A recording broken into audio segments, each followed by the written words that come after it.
جہاں میں انسانیت کہاں ہے؟ ظلم و ستم ہے جاری، حیوانیت روا ہے، چھینا گیا ہے ہم سے جینے کا حق ہمارا، بن کے گئے تماشائی بس دیکھے جہاں نظارہ، کہتے ہیں یہ رگوں میں بہتے لہو کے دھارے، کوئی ساتھ دے یا نہ دے ہم ساتھ ہیں تمہارے۔ السلام علیکم ناظرین، میں ہوں ڈاکٹر سجاد بخاری۔ آج بات کریں گے یوم استحصال کشمیر 5 اگست 2019، جب آرٹیکل 370 اور 35A کو ریووک کر کے پیروں تلے رونتے ہوئے جو کشمیریوں کے حق خود ارادیت تھا، جو ان کے بنیادی جو حقوق تھے ان کی پامالی کرتے ہوئے ایک سیاہ دن کے طور پر یاد کیا جاتا ہے، اور یوم استحصال کشمیر ہر سال 5 اگست منایا جاتا ہے۔ ناظرین، آپ کو بتاتے چلیں آرٹیکل 370 اور جو 35A جو خصوصی حیثیت تھی، اور جس طرح وہاں پہ اب استحصال کا سلسلہ اور ہزاروں کی تعداد میں کشمیریوں کا قتل و غارت جاری ہے، بربریت جاری ہے، یہ وہ ماڈل ایڈاپٹ کیا گیا جو 1948 کی اگر ہم بات کریں تو اسرائیل نے جس طرح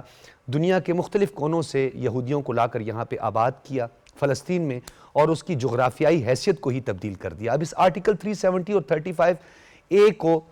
اپنے کانسٹیٹیوشن سے امینڈمنٹ کے ذریعے ختم کرنے کے بعد جو کچھ وہاں پہ ہو رہا ہے، یعنی آرٹیکل 370 اور 35A کے بعد لیفٹیننٹ گورنرز کی جو تعیناتی ہے وہ ہے، اور اس کے ساتھ ساتھ لاکھوں کی تعداد میں ڈومیسائلز کا اجرا ہے، غیر قانونی آبادکاری جو ہے یہ بھی ایک بہت بڑا المیہ ہے، لیکن ایک چشم پوشی اور ایک مجرمانہ غفلت بین الاقوامی جو دنیا ہے اس کی وجہ سے آج کشمیری پوری دنیا میں اپنے اس حق خود ارادیت کے لیے جو ہے وہ بات کرتے ہیں، اور اس وقت بھی ہندوستان بربریت کا سلسلہ جاری رکھے ہوئے ہے۔ اس پر ہم بات کریں گے۔ اس وقت ہمیں جوائن کیا ہے وفاقی وزیر کشمیر امور گلتستان انجینئر امیر مقام نے۔ انجینئر امیر مقام صاحب، آپ کا بہت بہت شکریہ، اور بتائیے گا سر، بہت سارے فورمز جو ہیں اس کو ہم نے وہاں رجوع کیا، اقوام متحدہ، اس کی سیکیورٹی کونسل، متعدد ریزولوشنز بھی موجود ہیں، انٹرنیشنل کورٹ آف جسٹس سے لے کر جتنے بھی فورمز ہیں اس سے ہم نے رجوع کیا۔ آپ کو کیا لگتا ہے حکومتی ذمہ داریاں اور کس طریقے سے اس مسئلے کے حل کے لیے مزید اب آگے بڑھا جائے گا اور سفارتی طور پر اس مسائل کا حل تلاش کیا جائے گا؟ جس طرح ہم نے انٹرو میں بات کی تو سمپل بات یہ ہے کہ انڈیا کے اپنے آئین میں جو 2 آرٹیکل تھے کہ اس میں ایک اسپیشل سٹیٹس تھی جموں کشمیر کو،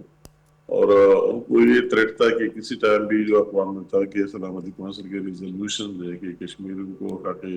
خود ارادیت دی جائے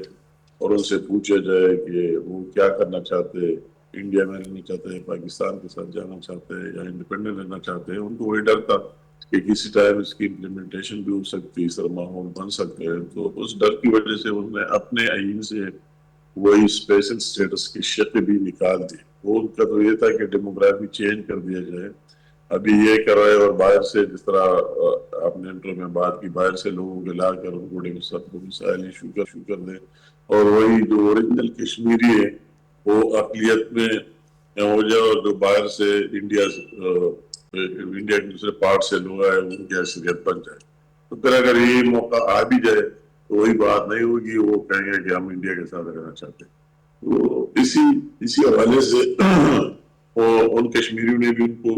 مسترد کیا، اور پاکستان نے بھی اس کی اس چین کو مسترد کیا، اور اس طرح کے ایک بلیک ڈے کی طور پر 5 اگست کو یوم استحصال